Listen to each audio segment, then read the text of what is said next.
فأنا ناصح لإخواني بالصدع بالحق تبيض وجوههم. السكوت في مسألة الحزبية يضرها، فاصدع بما تؤمر وأعرض عن المشركين.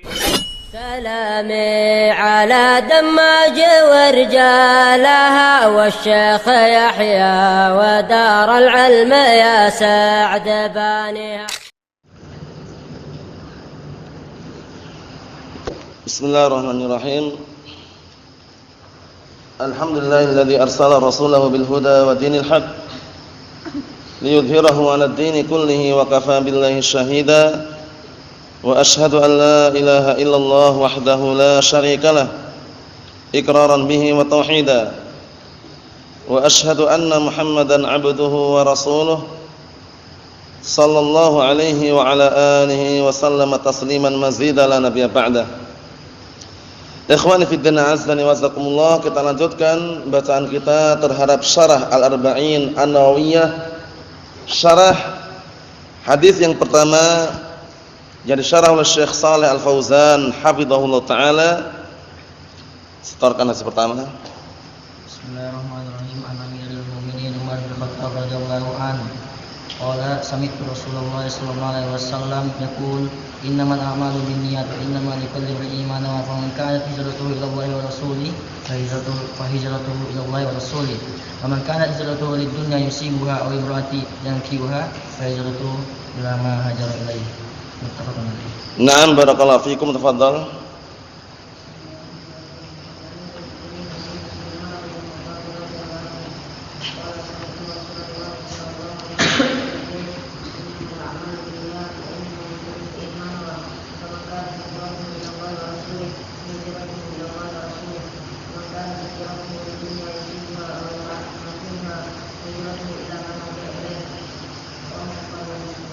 Na'am, barakallahu fikum hafizakumullah.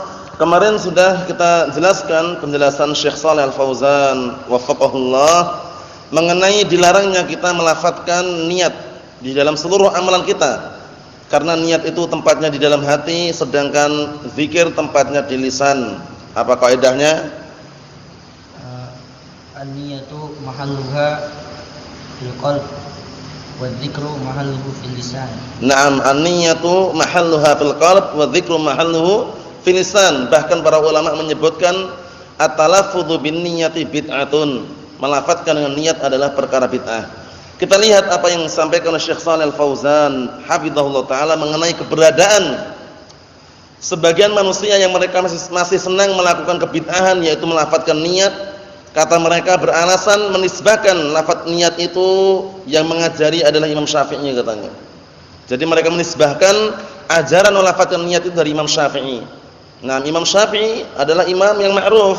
Nah, imam yang ma'ruf yang dikenal dengan Imamul Madzhab, termasuk imam yang punya madhab, imam madhab. Adapun mengenai nama Imam Syafi'i, dihafal nanti yang belum hafal ya. Al-Imam Asy-Syafi'i namanya Muhammad bin Idris Asy-Syafi'i Abu Abdullah.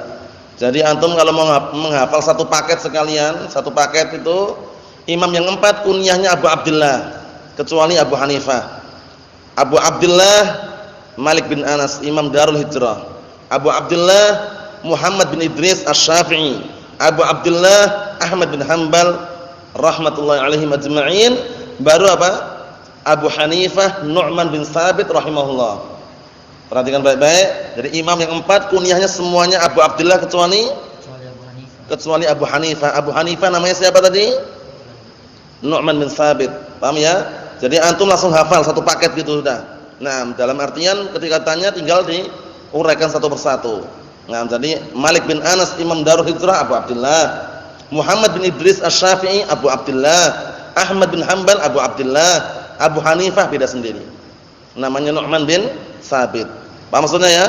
Na'am, barakallahu fikum. Itu perlu diperhatikan ya, karena untuk menghafal terkadang kalau dirangkai seperti itu mudah. Jadi imam mazhab yang 4 kunyahnya siapa? Semuanya Abu Abdullah kecuali Abu Hanifah. Sudah selesai. Nah, kita lihat. Qala Syekh Shalih Al-Fauzan hafizahullah taala, perhatikan yang punya kitabnya ya. Yang tidak punya juga diperhatikan. Wa in kanu yansibuna ilal Imam Syafi'i rahimahullah annahu qala bitalaffuz bin niyyah. Walaupun mereka orang-orang yang masih senang dengan melafadzkan niat-niat, mereka menisbahkan kepada Imam Syafi'i rahimahullah bahwasanya Imam Syafi'i itu melafadzkan dengan niat. Fa hadza mardudun min wajhain. Naam, maka ucapan ini terbantah dari dua sisi. Ya, itu enggak masalah. Nah, barakallahu fikum. Terbantah dari dua sisi. Awalan yang pertama, hadza lam yasihha 'anil Imam Syafi'i. Ternyata penisbahannya itu enggak benar.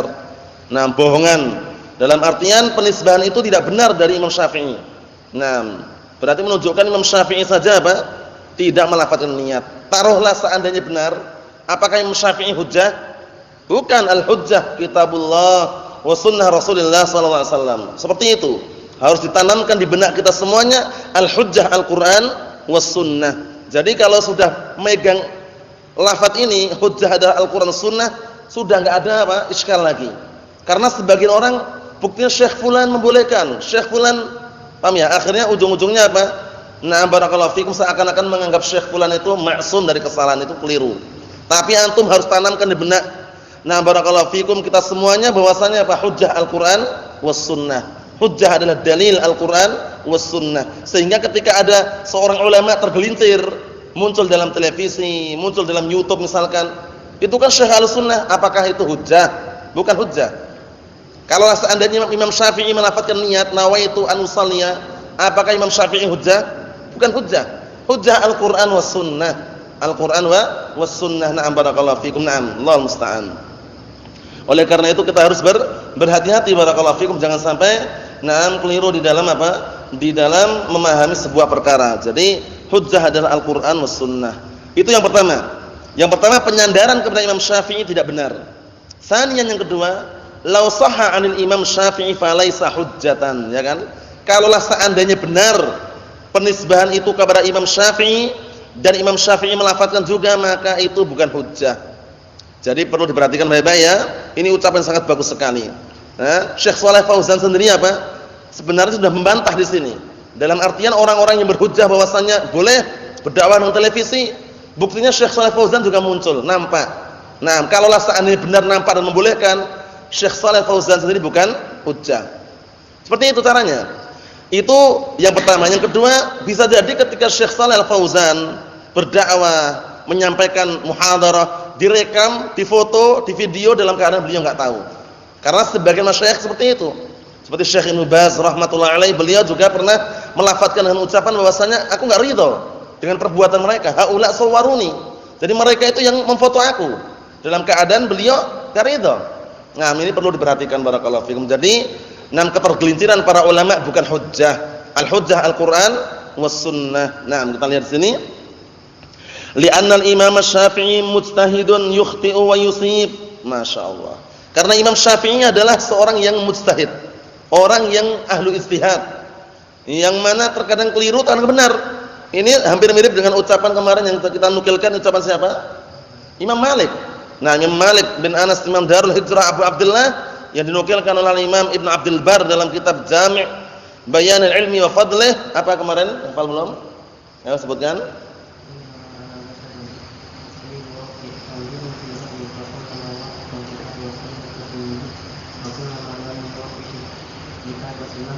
Naam.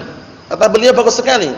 Innama ana basyarun ukhti'u wa usib, atau usib wa ukhti'u wa usib. Naam. Jadi aku manusia biasa, kadang keliru, kadang benar. Fanduru fi ra'yi, perhatikanlah pendapatku, fatwaku. Fakullama wafaqal kitab was sunnah fakhudhu bih. Selama pendapatku mencocoki Al-Qur'an was sunnah, maka ambillah. Wa kullama lam yuwafiqil kitab was sunnah fatrukuh. Selama pendapatku tidak mencocoki Al-Qur'an was sunnah, tinggalkanlah. Ucapan yang sangat bagus. Nasihat dari seorang imam, Imam Darul Hijrah Abu Abdullah Malik bin Anas rahimahullah. Naam. Kita lihat di sini. Wal hujjah fi kalamir Rasul sallallahu alaihi wasallam la fi kalamir Syafi'i wala Ahmad wala Abi Hanifah wala Malik. Masyaallah. Kuat sekali ini ya. Syekh Shalih Fauzan hafizahullah taala mengatakan hujjah itu ada di dalam ucapan Rasul sallallahu alaihi wasallam, bukan pada ucapan Imam Syafi'i, bukan pada ucapan Imam Ahmad, bukan pula pada Abu Hanifah, bukan pula pada Imam Malik. Jadi hujjah ada pada ucapan Rasulullah sallallahu alaihi wasallam, Al-Qur'an was sunnah. Nah, barakallahu fikum. Apalagi Abu Hanifah yang disebutkan para ulama membangun mazhabnya dibangun di atas 120 hadis. Nah, barakallahu fikum, yang 80 hadisnya dhaif, yang 40 hadisnya sahih. Paham ya? 120 hadis itu yang 80 apa? Dhaif. Paham ya? Yang 40 na'am barakallahu fikum sahih, seperti itu ya. Nah, bisa dilihat nanti di dalam syarah Syekh Abdul Hamid Al-Hajuri wafaqahullah terhadap kitab Lamiyah di Syekhul Islam Ibnu Taimiyah. Disebutkan di belakangan itu Imam Abu Hanifah, beliau dikatakan imam mazhab karena masyhurnya saja. Ada pengikutnya, wa illa na'am barakallahu fikum mazhabnya paling jauh daripada kebenaran. Karena seringnya mengikuti apa? Ra'yi, yaitu akal. Na'am barakallahu fikum, bukan dalil. Membangun mazhabnya 120 hadis. 120 hadis, 80 hadis yang dhaif, yang 40 yang sahih. Berarti ujung-ujungnya cuma 40 hadis sahih yang dipakai. Nah, dan banyak sekali kalau dilihat dari orang-orang yang ta'assub fanatik dengan mazhab Imam Abu Hanifah. Nah, barakallahu fikum, terkadang banyak istilah pendapat-pendapat yang melenceng atau pendapat-pendapat yang tidak sesuai dengan apa? Dalil. Nah, barakallahu fikum, penisbahan mengenai apa? Nah, bolehnya irsal ketika takbir, jadi Allahu Akbar seperti ini. Waalaikumsalam warahmatullahi. Kalau kita kan Allahu Akbar bersedekap. Nah, kemudian bolehnya berwudu dengan air nabit. Air nabit itu air endapan kurma atau endapan anggur. Jadi anggur, direndam gitu, nanti lama-lama airnya itu kan ada rasa anggurnya. Atau endapan nabit barakallahu fikum, endapan kurma. Jadi kurma dihilangi biji-bijinya atau masih utuh tapi dibuka, direndam pakai air, lama-lama airnya itu kan berubah nanti rasa dan juga warnanya. Nah, itu boleh wudu pakai itu. Paham ya? Katanya suci. Naam suci, tapi apakah mensucikan? Paham ya? Naam. Itu suci, airnya benar suci, tapi apakah mensucikan? Jangan sampai keliru. Kita wudu dengan air suci yang mensucikan. Air suci dan mensucikan. Air kopi suci enggak? Najis berarti. Nah, air kopi suci enggak? Suci. Air susu suci. Nescafe, air Nescafe itu suci, tapi apakah boleh wudu pakai itu? Enggak mensucikan. Paham ya? Kalau antum wudu pakai nabit, pelikat semua nanti. Paham ya? Nah, yang jelas barakallahu fikum, disebutkan para ulama, mazhab yang paling jauh dari kebenaran adalah mazhab Abu Hanifah. Nah, barakallahu fikum, pembahasannya bukan di kitab ini.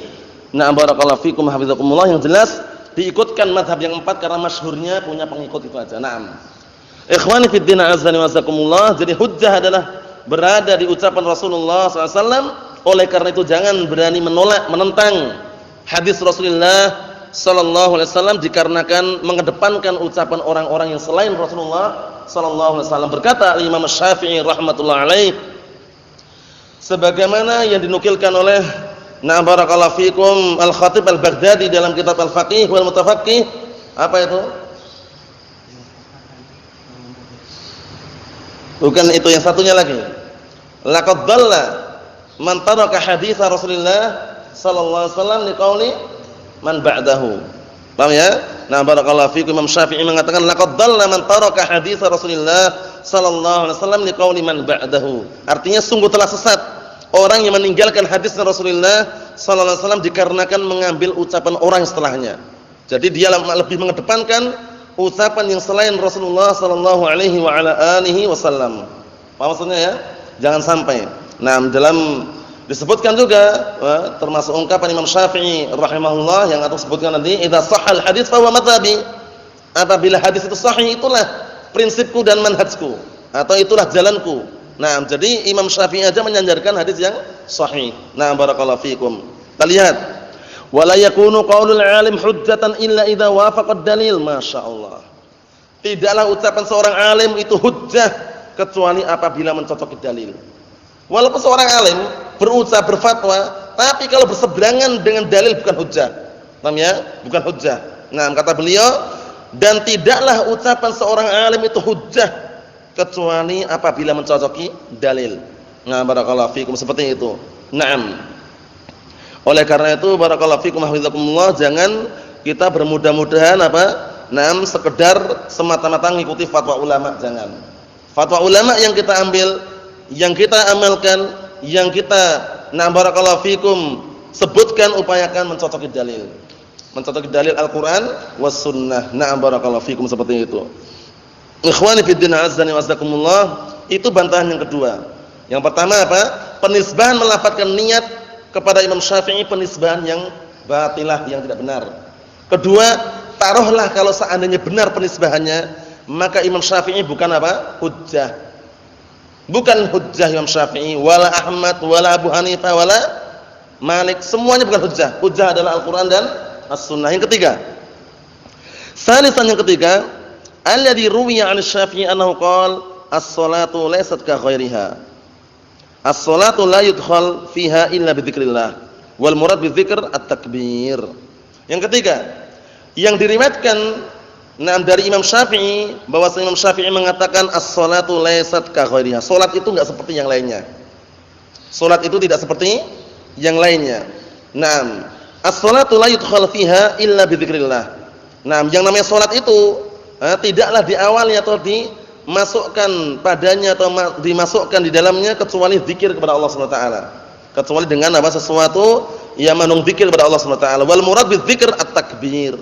Maksudnya salat itu tidak diawali kecuali dengan takbir. Takbir apa namanya? Takbiratul ihram. Paham Bapak ya? Takbiratul ihram. Na'am barakallahu fikum. Fa 'ala kulli halin an-niyatu ma'amalun qalbiyyun, atas berbagai macam keadaan maka niat itu adalah amalan hati. Wala yajuzu talaffudzu biha, enggak diperkenankan, tidak diperbolehkan melafadzkan dengannya. Naam, wallahu ankara 'alal a'rabil ladzi qalu, bahkan Allah taala mengingkari ucapan al-a'rab. Apa al-a'rab itu? Orang-orang Badui, jamak dari a'rabiyun, bukan orang-orang Arab ya. Kalau antum mengartikan, dan Allah taala mengingkari orang-orang Arab, keliru. A'rabun jamak dari a'rabiyun, orang-orang Badui. Paham ya? Kalau Arab Arabiyun lain lagi. Nah, barakallahu fikum, jangan sampai keliru. Naam. Dan Allah Subhanahu wa taala mengingkari terhadap orang-orang Badui alladzina qalu, yang mereka mengatakan amanna. Perhatikan baik-baik ya. Mereka mengatakan amanna, faqala jalla wa ala mukhatiban rasulah. Maka Allah taala berkata dalam keadaan mengajak bicara rasulnya, qul lam tu'minu walakin qulu aslamna walamma yadkhulul imanu fi qulubikum. Katakanlah kepada mereka, kalian tuh belum beriman. Maksudnya belum beriman dengan iman yang sempurna. Walakin qulu aslamna, akan tetapi ucapkanlah kami telah berislam. Walamma yadkhulul iman fi qulubikum, dan iman itu belum masuk pada hati-hati kalian, maksudnya iman yang sempurna. Karena setiap muslim mukmin, dan setiap mukmin apa? Muslim. Ini kaidah yang benar. Dulu ketika di sekolahan diajarkan setiap mukmin muslim, tapi tidak setiap muslim mukmin. Itu kalau global keliru. Bahkan setiap mukmin muslim dan setiap muslim mukmin, maksudnya punya asal iman. Setiap muslim itu mukmin, punya dasar keimanan. Kalau dikatakan setiap muslim belum tentu mukmin, itu keliru. Paham ya? Setiap mukmin muslim jelas, tapi setiap muslim apa? Ya mukmin juga. Maksudnya punya asal iman, punya dasar keimanan. Karena kalau enggak punya iman sama sekali, bagaimana? Kafir.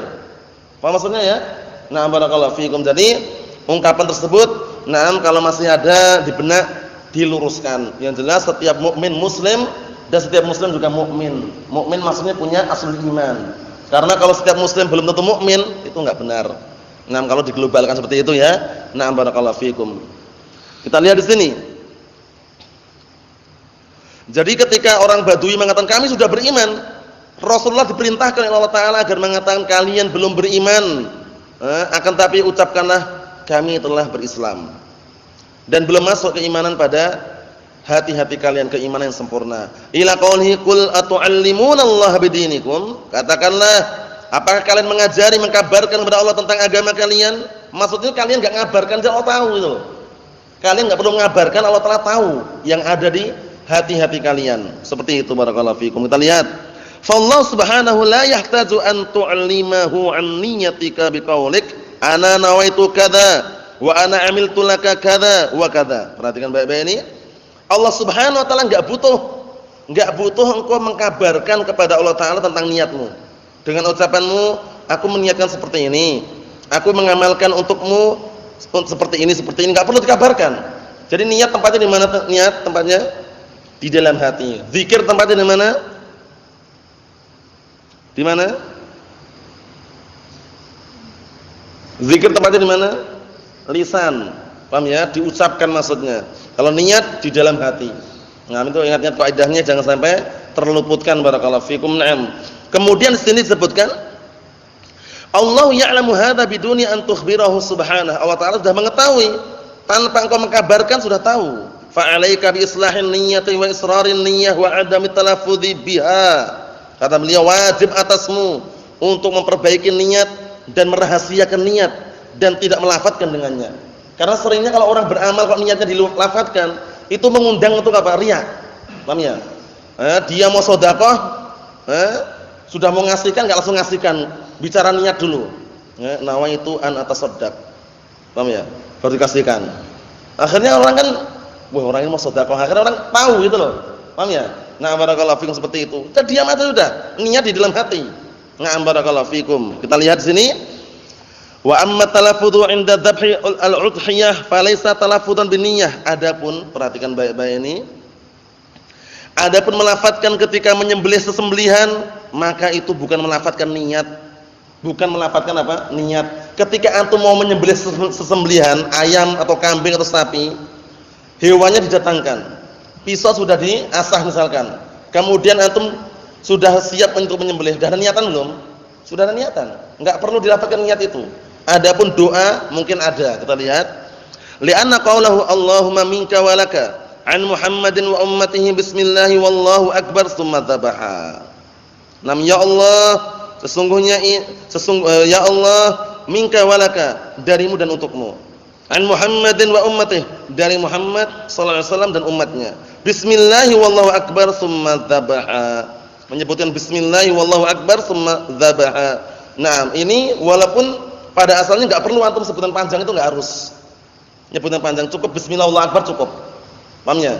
Meringkas bismillah Allahu akbar cukup. Bahkan bismillah saja cukup. Intinya tasmiyahnya itu intinya. Paham ya? Intinya apa? Tasmiyahnya. Karena kalau antum makan sembelihan yang tidak disebut nama Allah Taala itu haram. Innama harrama rabbukum. Innama harrama 'alaikumul maitata wa dama wa lahmal khinzir wa ma uhilla bihi li ghairillah. Wa ma uhilla bihi li ghairillah. Faman ittara ghaira baghin wala 'adin fala isma 'alaih. Artinya sesungguhnya Allah Taala telah mengharamkan atas kalian apa? Adam, bangkai, maitah, bangkai. Bangkai haram, wadam, darah juga haram. Darah hukumnya haram. Paham ya? Kalau di Jawa namanya dideh. Jadi darah itu ditaruh di sebuah panci, kemudian digoreng. Setelah digoreng, dipotong-potong seperti hati itu bentuknya. Rasanya ya mungkin sebagian orang yang pernah merasakan enak, tapi haram. Paham ya? Haram, hati-hati ya. Terutama biasanya dulu yang sering ada itu di warung-warung kucing. Atau istilahnya apa? Nasi kucing itulah biasanya. Tapi kalau antum melihat misalkan kok istilahnya barakallahu fikum bukan darah ya enggak masalah. Kalau darah kalau mencurigakan jangan dibeli. Karena sebagian tempat masih ada seperti itu. Jadi ketika nyembelih ayam, darahnya itu ditaruh di sebuah panci, kemudian kan setelah itu nanti digoreng. Paham ya? Mengental dulu itu ya, mengental dulu, digoreng. Nah, barakallahu fikum, Allahu musta'an. Kalau bahasa Indonesianya enggak tahu apa, yang penting darah itu aja ya. Darah goreng itu ya. Nah, barakallahu fikum, kalau bahasa Jawanya ma'rufnya dikenal dengan itu tadi. Nah, tayyib, barakallahu fikum, seperti itu. Jadi, yang diharamkan pertama adalah bangkai. Kedua apa? Dam, darah. Ketiga lahmal khinzir, daging babi. Haram. Jadi kalau suatu ketika anu jalan-jalan nemu sebuah tempat kok ada jual sate B1, B2, hati-hati. B1 itu anjing, B2 itu babi. Itu singkatan aja itu. Untuk ngelabui orang penasaran itu. Jangan malah antum masuk nyoba. Ini saran aja ya. Soalnya pengalaman banyak ikhwah yang cerita itu seperti itu. Ada yang keblasuk sudah, keblasuk tanya itu ternyata B1 itu anjing. B2 itu apa? Babi tadi. Terkadang diplesetkan juga sate jamu. Sate jamu, sate anjing. Allahul musta'an. Yang jelas hati-hati barakallahu fikum. Sekarang itu banyak orang yang pandai seperti itu. Terutama ya mereka yang jauh dari agama dan juga apalagi sudah sering terbiasa makan makanan yang haram tadi. Allahul musta'an. Kita lihat di sini barakallahu fikum hafizakumullah atas ayat tadi setelahnya wa ma uhilla bihi, ayatnya itu. Wa ma uhilla bihi la ghairillah. Dan sesuatu yang disembelih barakallahu fikum untuk selain Allah Taala. Nah, barakallahu fikum, itu terutama niatnya karena memang selain Allah Ta'ala. Tapi ada ayat yang nas, barakallahu fikum, yang larangan untuk makan kalau tidak dibacakan tasmiyah apa itu? Nah, wala taqulu mimma lam yudhkar ismullah alaih. Jangan kalian makan sesembelihan yang tidak disebutkan nama Allah ketika menyembelih tersebut. Jadi ketika mau nyembelih perhatikan baik-baik. Sudah ada niatan, na'am, niatan sudah ada. Nah, ketika mau menyembelih, pertama kali adabnya pisau itu dipertajam. Wal yuhidda ahadukum syafratahu wal yurih dzabihatahu. Hendaknya salah seorang di antara kalian mempertajam alat yang digunakan untuk menyembelih. Baik alat ini pisau atau kayu atau besi, intinya tajam. Karena zaman dahulu kan enggak ada pisau. Paham ya? Zaman dahulu mungkin pakai batu yang istilahnya lansip atau yang tajam atau kayu yang tajam, bisa juga. Intinya tajam. Wal yurih dzabihatahu, dan hendaknya membuat senang hewan sesembelihannya.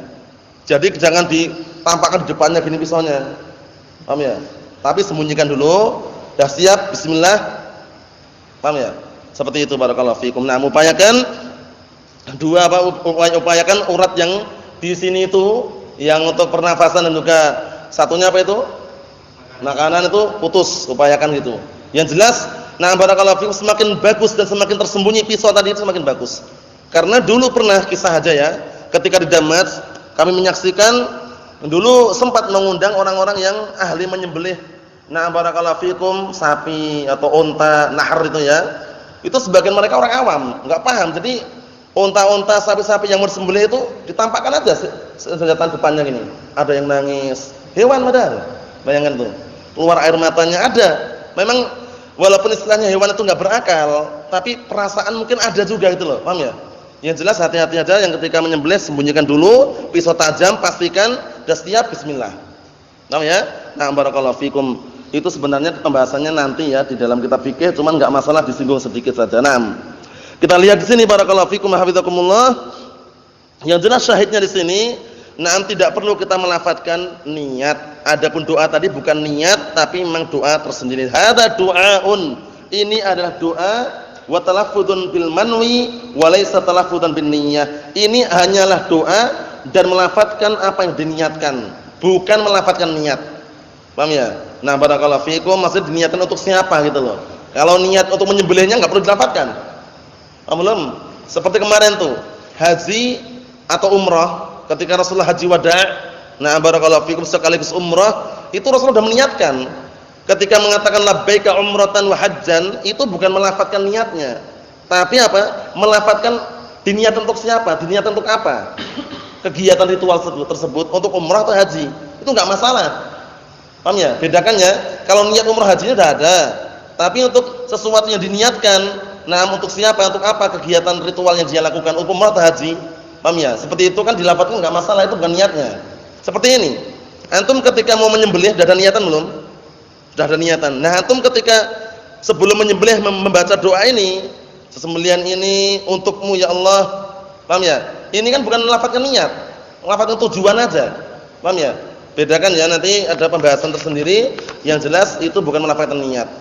Wa huwa mislu at-talaffudzu bin nusuk. Itu pembahasannya seperti pembahasan melafadzkan dengan nusuk, yaitu ibadah haji yang kemarin kita lewati ketika Rasulullah Jawadah mengatakan Allahumma atau mengatakan labbaika umratan wa hajjan. Paham ya? Umratan wa hajjan kemarin sudah kita lewati. Fa idza dabahta al-udhiyah fa innaka tu'ayyin alladhi qasadtahu. Apabila engkau menyembelih sebuah sesembelihan, maka sesungguhnya engkau memastikan, menentukan tujuan sesembelihan untuk siapa. Hal huwa laka aw li walidika aw li ahadin. Sesembelihan itu untuk dirimu sendiri atau untuk orang tuamu atau untuk orang lain. Paham ya? Ini kan barakallahu fikum dibaca seperti ini. Barakallahu fikum hafizakumullah. Ketika antum mau akikahan misalkan, paham ya? Akikahan atau misalkan untuk kurban atau yang semisalnya, antum niatkan untuk siapa? Untuk dirimu sendiri atau untuk keluargamu atau untuk orang lain gitu loh. Ini berarti apa? Melafadzkan tujuan apa? Diperuntukkan untuk siapa saja. Itu, paham ya? Bukan niatnya, niat sudah ada, niatnya perlu dilafadzkan. Enggak perlu mengatakan aku niat untuk menyembelih, enggak perlu. Paham ya? Seperti itu enggak perlu. Kita lihat Hal huwa laka aw li walidika aw li ahadin? Apakah sesembelihan itu untukmu atau untuk kedua orang atau untuk orang tuamu atau untuk orang lain? Fa min ajli tamyiz tu'ayyin alladhi qasadtah. Maka dalam rangka atau membedakan, maka engkau menentukan barakallahu fikum siapa yang engkau inginkan. Berarti dengan ini kita selesaikan hadis yang pertama dari barakallahu fikum hadis arba'in an-nawawiyah. Hadis yang pertama hadisnya Amirul Mukminin Abu Hafsin Umar bin Khattab radhiyallahu anhu. Barakallahu fikum, insyaallah taala nanti kita akan akan memasuki hadis yang kedua pada pertemuan yang akan datang nanti. Tentunya hadis yang kedua ini agak panjang, jadi dikasih waktu karena syarahnya juga panjang untuk menghafalnya. Barakallahu fikum, terutama yang sudah besar-besar sudah bisa menghafal. Namanya hadis Jibril. Panjang hadisnya tapi mudah dihafal. Bagi yang dimudahkan barakallahu fikum, yang kecil mau menghafal enggak masalah. Boleh-boleh saja mubah, tapi kalau yang besar-besar ya yusra. Dalam artian dianjurkan untuk menghafalnya barakallahu fikum karena hadisnya mudah dihafal walaupun panjang dan sering didengar. Hadis Jibril dikenal dengan apa? Hadis Jibril. Barakallahu fikum hafizakumullah. Nasallahu an yuwaffiqana wa iyyakum lima yuhibbuhullahu wa yardah.